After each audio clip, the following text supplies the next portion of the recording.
So फ्याफुल्ला सम्धि के छ हालखबर तपाईँको? ठिकै छ। अनि अस्ति मैले के अरे माओवादी पार्टीको कार्यकर्ता जस्तो लागिरहेको थियो, के तपाईँ साँच्ची नै हो त? भन्नुहोस् न प्लिज, यो बारेमा केही जान्न चाहन्छु कि हामी जनताहरू। यो भन्न मिल्दैन भाइ। हजुर यो भन्न मिल्दैन। होइन होइन, ठिक छ, तपाईँलाई देखेको कारणले मैले यो प्रश्न सोध्ने मेरो बाध्य भएको छ। त्यो कुरा छोडिदिनु न, यहाँ त हेर्नुहोस् न, तपाईँ यो कुरालाई पन्साएर भाग्ने कोसिस नगर्नुहोस्। भन्नुहोस् होइन, तपाईँ त्यो दिन माओवादी पार्टीको कार्यकर्ता भएर झन्डा फरफराएर हिँड्नुभएको थियो, ठिक छ, त्यो कुरालाई म मान्छु। तर अलिक राम्रोसँग देखाउनु। म देखाइरहेको छु नि, होइन। अनि सुन्नुहोस् न, म के भन्नु मन लाग्यो भन्दाखेरि चाहिँ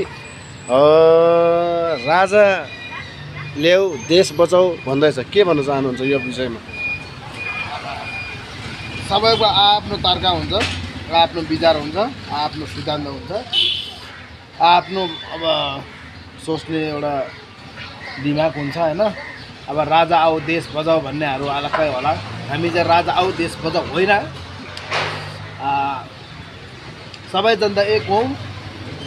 जनतालाई रोजगारी होस्, व्यथितिलाई अन्त्य गरोस्, भ्रष्टाचारी अन्त्य होस्, शोषण र समाजवादीको अन्त्य होस्, एक्लौटी राजतन्त्र अन्त्य होस्, होइन।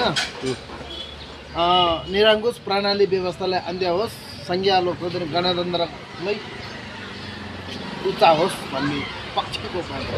हजुर, अनि अब राजा ल्याउनै खोज्यो त नि, अनि राप्रपा पार्टीले अब के भन्नुहुन्छ तपाईँ यो विषयमा?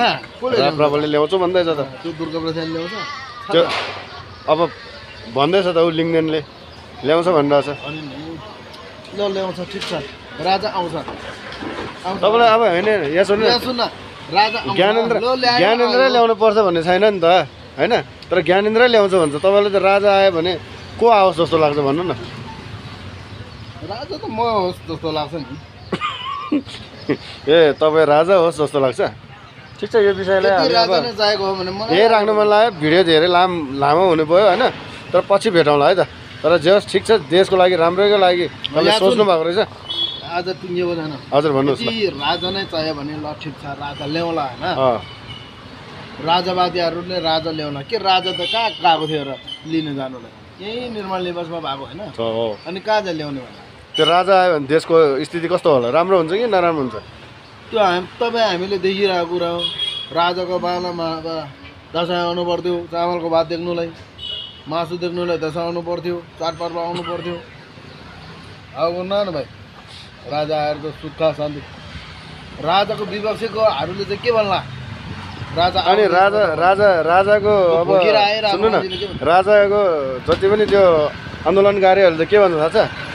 के भन्छ थाहा छ?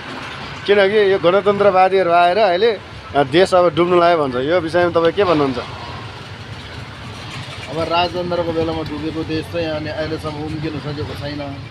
डुबेको चाहिँ कहाँ हो त्यो चाहिँ देखाइदिनु पऱ्यो। अनि त्यो कुन शान्ति सम्झौता के कहाँ कुन खोलादेखि नदीनालादेखि पुरा सिमाना कसको पालामा भएको, अधिक्रमा कसको पालामा भएको, लिपुले कसको पालामा बेचेको, होइन। पालादेखि आर्मी बसेको, महाकाले शान्ति सम्झौता कसले गरेको, कसको पाला थियो, त्यो बेलामा राजा थियो कि राष्ट्रपति थियो, यस्तो कुराहरू हुन्छ भाइ। अनि अहिले अरू ठिकै छ, यो राजनीतिक कुरालाई अब यहीँ अन्त्य गरौँ। अनि तपाईँको आजभोलिको के छ हालखबर भन्नुहोस्? होइन, बस्नु न, भन्नु एकछिन बस्नु न, कहाँ जानु? मै खाँदैन हुन्छ? ल ठिक छ, आजको लागि यति नै भन्न चाहन्छु। दर्शकवृन्दहरू, उहाँले जे जति बोल्नु भएको छ सत्य हो कि गलत हो, तपाईँहरूले कमेन्ट लेख्नुहोस्। यदि कसैले लाइक, कमेन्ट, सेयर र सब्सक्राइब गर्नुभएको छैन भने यो भिडियोलाई के गर्नुहुन्छ? सब्सक्राइब गरिदिनु भनिदिनु न। सब्सक्राइब गरिदिनुहोस्। मैले त्योभन्दा धेरै बोल्न पनि चाहेन, बोल्न पनि आउँदैन। म कुनै त्यो भाषण दिने नेता होइन, म कुनै आश्वासन दिने। Okay, thank you. अब यो जनता जान्न चाहन्छ, तपाईँको भिडियो चाहिँ अब जनता जानेछ। Okay, thank you. ओके, ल ह्यान्डसेक गरौँ है। ल।